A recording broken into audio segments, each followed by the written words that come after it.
Mən olub ki, cavan oğlanam mən, sən qocalmısan, ay xalaşqa.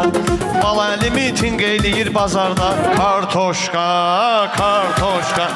Başlayamsın qayıt gözümdür mənim, ay çuşqa, ay çuşqa.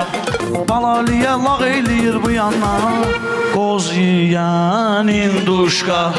Ruslan bəlkə biz diyana qoy desin, genayla çebraşqa.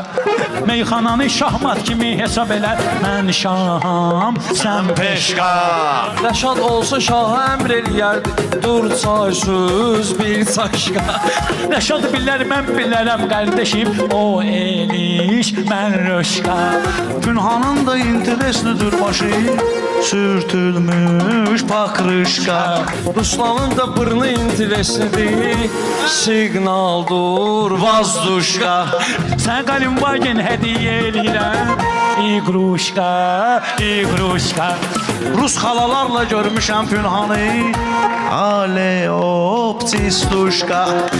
Bir də ilişmə qardeşim Ruslana, sıraram ağzıvı Petruşka. Burnu zırpı kişiləri eşitmisən, ay şişqa, ay şişqa. Cavidin bir oğlu olsun eyləsin, ağzuva kakaşqa. Mən gözəlimsən, sevirəm mən səni, qalp qalpə, aşq aşqa. Əruz indi gözünə görsən